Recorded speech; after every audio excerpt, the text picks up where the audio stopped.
1 Corinthians. I put the key issues up there. This is directed to a very confused, troubling congregation. Many applications for today. Talks about immorality, pride, lack of concern for others. I'll make this comment in two different places, but both with the Pauline epistles and also with the 7 churches that are addressed in Revelation 2 and 3. You can find something, let me say it this way. If your church isn't represented somewhere in Paul's epistles or somewhere in the 7 churches in Revelation, then you are going to the perfect church. That's all I can say. So there's encouragement as we look at these letters, and I actually think that that's at least part of the reason why these letters are preserved for us by the Holy Spirit, because we should really take seriously that these letters are given instructions, not historically bound instructions, but instructions that are for the church now, and that the church now is facing some very, very similar issues. I would just say that this is a very confused, troubled congregation. Boy, to a certain extent, that could probably be characteristic of many, if not most, congregations, at least at some point in their history. So I do hope that it's encouraging if we take seriously the depth of problems that are being represented. Maybe not all of these problems will be found in our own congregations, but probably some parallels, I think. So we'll spend some time looking at some of those. We'll land very quickly on one passage, but I will make reference to several passages along the way just so that we can see the depth of what's going on. I will spend a few minutes talking about Corinth. Some of you did your background projects on Corinth. And it's actually a beautiful, beautiful location. As you remember, it's on a peninsula, but it's right next to an isthmus that's 3.5 miles wide. And so that also explains why it was a wealthy city, because it was a city that sat on top of a very, very lucrative business, and that was Corinth itself is on the peninsula. If you look at a picture of Greece, you'll see this bottom part of Greece, so to speak. Find Athens, and then there's a big, huge peninsula. And sailing around that is actually very treacherous. There's a lot of storms. It's a rocky, treacherous coastline in many places. So the idea that you could bring a boat into one side, a ship into one side of this very, very narrow isthmus that's only 3.5 miles across, and then there was a system of portage so that you could take the ship and the cargo off, haul it across land, and then put it in the water on the other side.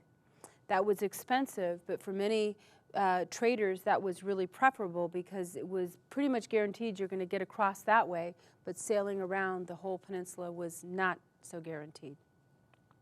And it really wasn't until the late 1800s that a canal was actually forged through. And today, when you go to Corinth, the best thing to do is to make sure that you convince whoever's leading the tour to let you get out of the bus and to walk across the little bridge that goes over the canal so you can look down, because it's really an amazing engineering feat to have this canal that's just cut in to the land.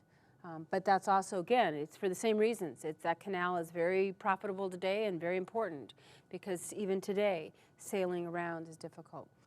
And so in this context, the ones who controlled that did end up making quite a bit of money. Very large city. Remember, we just talked a little bit about Thessaloniki, and it was 200,000. And population, I should just say this as just a side comment, but estimating population is very difficult. It didn't have a census. Even today, I mean, there are people who don't make it on a census, so we're not always 100% sure of population counts even today. But in the ancient world, you didn't have census. I mean, you did have censuses that were taken, we know Luke 2, but whether or not they were comprehensive, and the other issue is who's being counted. Sometimes only the head of household was being counted. So if you think about it, that if only men are being counted, then you have to factor in women, children, and if slaves are not being counted, and you're going to obviously consider those as people in your population statistics. So that's why it's hard to know about population statistics. We just don't have a sense of really how accurate and who was being counted.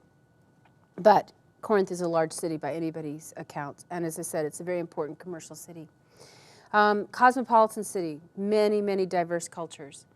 Okay, it's sitting kind of in a place where it's going to get lots and lots of different cultural influences. If you continue going west, you would go to Rome, so you would get all of the Roman influence. But if you're just going to go across the Aegean, then that puts you right away into Asia, the Roman province of Asia, which would be Ephesus and all of those kind of Eastern. You'd start be on the kind of ability to access Eastern religions and Eastern thought. If you go around and kind of down, you're in Egypt. So it's really a place that has got influences from all different directions. So many, many diverse cultures and cultural practices that are there. I put down there a lot of Roman army veterans. So you're getting just all kinds of things, a large Jewish population. They hosted the Isthmian Games, which are second only to the Olympics. Can you imagine having the Olympics at the same place every 4 years? I mean, it's just going to be, it's going to generate a tremendous amount of interest, many crowds, lots of people traveling to this area. Also notorious for immorality.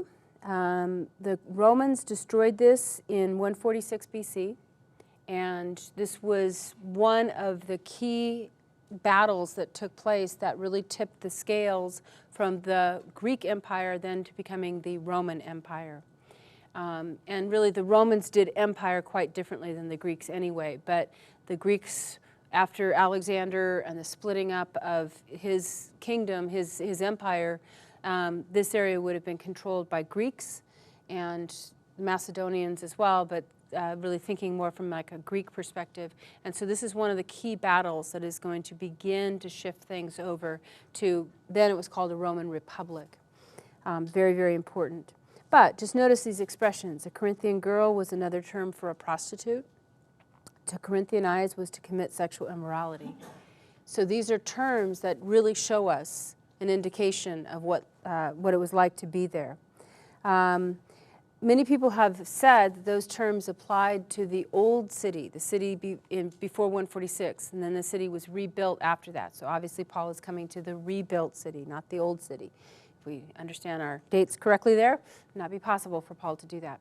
But I would just say this, that reputations associated with cities don't go away easily. If you were to rebuild Las Vegas, it would probably still retain largely the same kind of flavor that it has now. So before I go on, I'll just say, because I think Corinth, there's two cities I think that we could think about with Corinth. One I would say is a place like Las Vegas. I mean, what happens in Las Vegas stays in Las Vegas. What happens in Corinth stays in Corinth. It is a city where it's kind of an anything goes kind of city. So I just want to kind of throw this out because it's helpful sometimes, as I said, for us to get away from these somewhat sterilized images. You know, in your book, you're going to see these wonderful pictures of the Acrocorinth, the structure on the top of the rock formation, and then the bema, the seat. You're going to see some really great things. Corinth is a wonderful place to go to.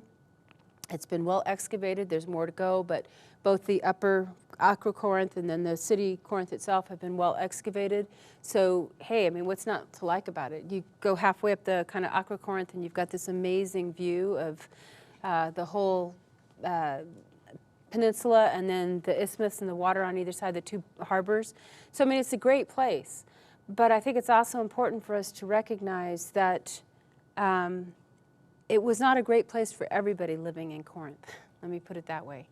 And is a difficult, would have been a difficult place. A book that can help you kind of get a sense of that is Ben Witherington wrote a book called A Week in Corinth.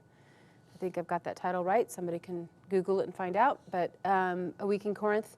And that's a helpful book. It's an easy read. It traces one individual and actually one individual's conversion to Christ. But it is a very helpful book. And just kind of gives you a sense of what life was like in Corinth. Even that is probably pretty well cleaned up for what the realities would have been like, but it's helpful. And I wanted to stress this because, You know, if I were to go a little bit more global, I would say perhaps another city that could be similar would be a city like Bangkok. Okay, so cities that are known for really being places of immorality. People go there to find certain things, specifically going to find some immoral practices there. And so I just want to throw this out because as we read about the church in Corinth, there's two things I want us to kind of think about, at least two things. One, there is no city that is beyond the reach of the gospel. There is no city that is beyond the reach of the gospel. We simply cannot look at Las Vegas or San Francisco or Bangkok or any other major city where we've got these issues that are going on and say somehow the gospel can't reach there. And to me, Corinth is proof that the gospel can go anywhere. But I would also say this, as the city goes, so probably the church goes. So there's a reflection there. You know, you could say the same thing. Churches in New York City are often dealing with people who are approaching life and work and success in different ways than you're going to find in a rural church in McHenry. So churches are influenced by the cities in which they appear, or the context in which they appear. And I think that's also worth noting, because we're going to see quite a bit of, as we read through 1st and 2nd Corinthians, we get lots of indications of just how difficult things really were in the church in Corinth. Okay, just a little bit about the church itself. If we go back to Acts 16 and 17, that's where we get the discussion. Acts 16 tells us about Paul going into Philippi. And then Acts 17, as I just said a minute ago, gives us the discussion about Paul going from Thessaloniki next, Berea, then down to Athens, and then after leaving Athens, finally down into Corinth. He barely escapes each of the places en route, so it's really, really likely that when he gets to Corinth, he's probably expecting even more problems. Okay, and I think it's interesting that, and perhaps worth noting, that God gives him an extra encouragement in his time in Corinth. And let me just read quickly the section I'm thinking about. In Acts 18, we get the time that describes Paul's time in Corinth. And we get this wonderful kind of vision. The Lord appears to Paul in Corinth in a vision, and he says, "Do not be afraid, keep on speaking, do not be silent, for I am with you, and no one is going to attack you and harm you, because I have many people in this city." Now, at that point in time, there's a handful of converts.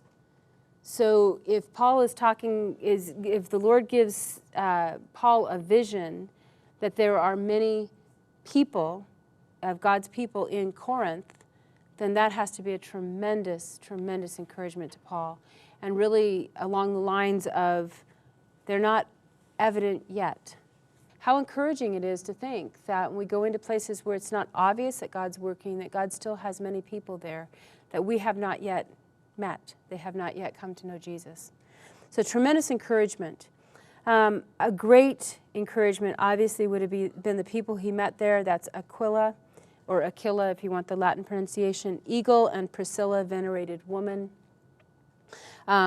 They were kicked out of Rome under Claudius. Remember, there was an uprising having to do with Chrestus. And so Claudius, not realizing the distinction between Jews and followers of Jesus and the complexity of all that, just kicks out all the Jews. So Priscilla and Aquila would have been kicked out at the same time.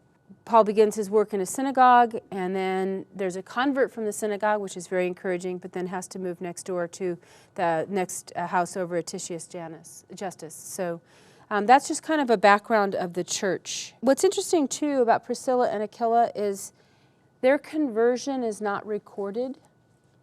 So that seems to suggest that they were already believers when Paul met them, which of course would have been an even more encouragement. Not only are they believers, but they're mature believers. And this goes back to something that we can only conjecture, we don't know, but we don't know who planted the church in Rome. Remember I talked about that Acts 2 talks about at Pentecost that there were believers from all over the Roman Empire, including specifically, not believers, excuse me, there were Jews from all over the Roman Empire, Jews and converts. And specifically, we're told that that included people, Jews and converts from Rome. That would be converts to Judaism. Then after Pentecost, when 3,000 are added, then ostensibly some of the converts as followers of Jesus were also from Rome and take the gospel back to Rome. So here is one indication that, we know that Paul could not have evangelized or planted the church in Rome, but here's one indication that this church is pretty solid, because when Paul gets to Corinth, never having been to Rome yet, he meets Priscilla and Aquila, who are strong believers from Rome. Also later on, if we were to go back and look at when Paul finally does make it to Rome in Acts 28, he's met on the road to Rome by believers. So both of those are indications that clearly Paul did not plant the church there. Okay, and then I also just mentioned Gallio. We've been talking kind of around him, but let me just say a couple of things. We know that this is very important for dating, but here I just wanted to spell it out because we actually meet Gallio in the context of the account in Acts 18. So there's an inscription in Delphi. I think your book has a picture of it, if I'm not mistaken. There's a picture of that inscription in Delphi that date his proconsulship to AD July 51. The Romans are pretty good at keeping records. And so we know that Paul's stay overlaps with the beginning of that proconsulship. So again, that's just a pretty solid anchor. Now, it's possible that Acts talks about that the Jews haul Paul before Gallio. And it's quite likely, as I said, that that would be at the beginning of Gallio's proconsulship, because the change in administration may have suggested here is a good time to get rid of this troublemaker Paul. We've got this green person here who doesn't really know, and because he doesn't really know the ropes around here, we can use it to our advantage and get him on our side and get rid of Paul. That seems to be kind of the likely scenario. And Gallio doesn't do that, so Paul stays longer. Now, I also want to just kind of point out a few things about the correspondence to and from this troubled church. There are at least 4 letters that we know of between Paul and the Corinthian church. More than likely there's more than that, but there's at least 4. That is, in 1 Corinthians, we get a reference to my previous letter. Okay, so sometimes people call that letter A. That would make what we have as 1 Corinthians letter B. Then sometimes people suggest that the reference in 2 Corinthians to the painful, tearful letter would be a third letter, letter C, and finally letter D, what we consider 2 Corinthians. Some people also divide 2 Corinthians between, so 2 Corinthians chapter 1, verses 9 as 1, and then 10 through 13 as the idea that it's a second letter, and there's even divisions within that. I'm not going to go that way. I'm going to just stay with what we've got. We've got 2 extant letters, remember, existing and known, but they internally reference 2 other letters, so there's at least 4. Why do we care about that? Well, first of all, it gives us an insight into the fact that Paul doesn't just sit down and write 13 letters and that's it. Okay, he's in constant correspondence with these people. He cares about them. Providentially, we can be assured that we have exactly the 13 letters of Paul that we need. And I think that's pretty remarkable, that we even have 13. In my mind, that's kind of a high number. I mean, I really do see the hand of God on that. But I also think it's just really important to understand that, again, we're getting a little window, a little snapshot in to a vibrant relationship between the Apostle Paul and the churches that he planted. So it's not at all surprising to think that there'd be lots and lots of letters. And I guess one of the things that always strikes me about that when I'm thinking about it is just that, I mean, to contextualize this a little bit, can you imagine the email chain that would have gone on between Paul and this church with the kinds of issues that he's dealing with, okay? I mean, some of the emails that I have, that chain is really, really long, particularly if there's an issue that has to be clarified or if something's not clear or you read something, you go, no, that isn't what I meant, so then you clarify it. Okay, now that's happening, you know, real time virtually. So think about adding the idea that when people used to actually write, I know most of us have forgotten how to write, but long ago when people used to actually write with some kind of writing implement and something that could be written upon, and then put that in the mail, that's going to take time. Even more so because in the ancient world you really didn't have, under the Romans, you really didn't have a postal system. The most reliable way to get a letter was to wait until somebody was going someplace and then just ask them if they could take it and deliver it. So that means not only do you have to wait until somebody's going, but travel times. It was a lot quicker to sail most of the places in the Roman Empire, and if the winds were on your side, you could get someplace within a couple of days. But if you're on foot, it could take weeks, so if not longer.